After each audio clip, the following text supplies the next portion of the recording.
सरस्वती जी और उनकी बहू रश्मि के बीच एक दिन बहस छिड़ जाती है। आखिर किसका काम ज्यादा आसान है, बहू का या सास का?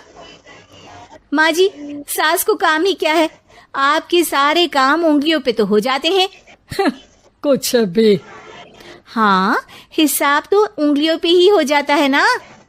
अरे बेटा, ऐसा सिर्फ अभी लगता है। जो मुझे करना पड़ता है ना, वो तुझे करना पड़े तो समझ आएगा कि असली काम का पहाड़ कैसा होता है। ठेले बराबर वजन भी नहीं है आपके काम में, और बात पहाड़ों के वजन की कर रही हैं आप। तू ऐसा करती ही क्या है घर में बेटा, ये तो बता मुझे। मैं थोड़ी ना कुछ करती हूँ, सब जादू से हो रहा है इस घर में।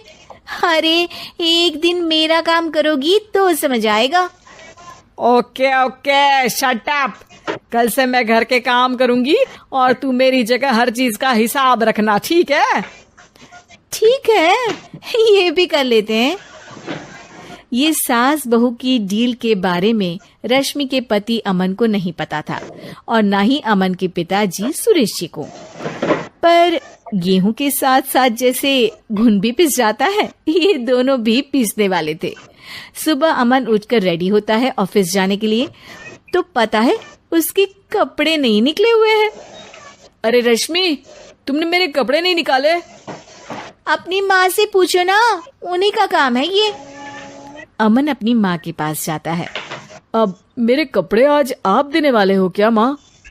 हाँ, देना तो मुझे ही चाहिए, पर तेरी बहू ने कपड़े धोने ही नहीं डाले, तो कोई भी धुला हुआ कपड़ा नहीं है बेटा।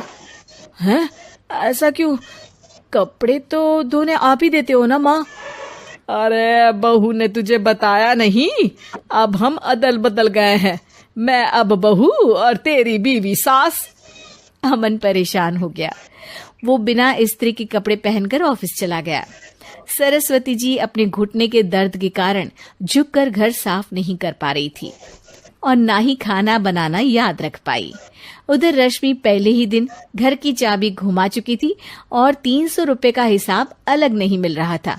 पर दोनों का ही घमंड कैलाश पर्वत से भी बड़ा था, और दोनों ही खेमे एक दूसरे की बात मानने को बिल्कुल तैयार नहीं थे। शाम को जब सुरेश जी और अमन खाना खाने बैठते हैं, तो सरस्वती जी उनके सामने गाजर और पपीते लाकर रख देती हैं। अरे माँ, ये क्या है? ख्याली पुलाव के साथ सलाद। माँ जी खाना बनाना भूल गई लगता है। अरे एक एक चमन्नी का हिसाब है मेरे पास, खाना बनाना कैसे भूल जाऊंगी?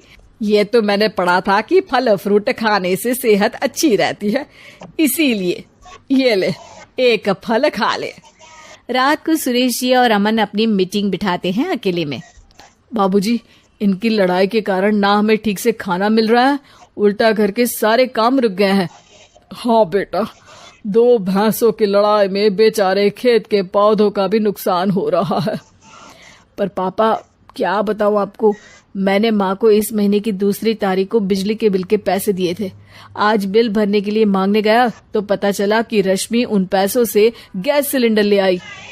अच्छा, तो सिलेंडर के पैसों का क्या हुआ?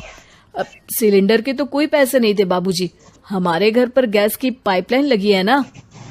बेटा, इन दोनों का कुछ करना पड़ेगा, नहीं तो अपने घमंड के चक्कर में पूरा घर बर्बाद कर डालेंगे ये दोनों। अमन और सुरेश जी काफी सोच विचार के बाद एक निष्कर्ष पर पहुंचते हैं। रात ही को दोनों अपनी पत्नियों की अलमारी से नई साड़ी निकालते हैं, और सुबह जब रश्मि और सरस्वती जी उठते हैं तो देखते हैं कि दोनों पति साड़ी पहनकर चढ़ाव पर सब्जियां काट रहे हैं। अरे ये सब क्या हो रहा है? क्या हो रहा है मतलब? आप दोनों अदल बदल हो सकते हो तो हम क्यों नहीं? अरे क्या मतलब? नहीं नहीं, मेरी भी बचपन से किसी की बहू बनने की इच्छा थी, तो आज से सरस्वती तुम बड़ी बहू, मैं मिडल बहू और अमन छोटी बहू। अरे लेकिन सब घर पर बैठ जाएंगे तो कमाएगा कौन? ये घर कैसे चलेगा? अब वो तो भैया या बाकी लोग जाने, अब हमने भी अदल बदल कर ही लिया है तो कुछ नहीं हो सकता। रश्मि और सरस्वती जी को समझ में आ जाता है कि उन दोनों की आपस की डील की वजह से इन दोनों को बहुत तकलीफ हो रही है और उनके ईगो ने दूसरों को कितनी यातनाएं दी है। अब असल में माँ जी आप सही थी, सास बनना बहुत मुश्किल है। अरे हाँ बेटा, और तू भी, मुझसे तो नहीं हो पाया सब घर के काम, वापस बदल ले क्या? हाँ हाँ बिल्कुल माँ जी, और अब आप दोनों भी बदल लीजिए, कोई आ गया तो आप दोनों को देखकर क्या सोचेगा। अच्छा है, आप दोनों के समझ में ये बात तो आई, मैं फटाक से कपड़े बदल लेता हूँ। अरे रुक जा बेटा, एक फोटो ले लेती हूँ तेरी, मेरी बेटी होती तो तेरे जैसी ही दिखती साड़ी में। और मेरा फोटो नहीं लोगी?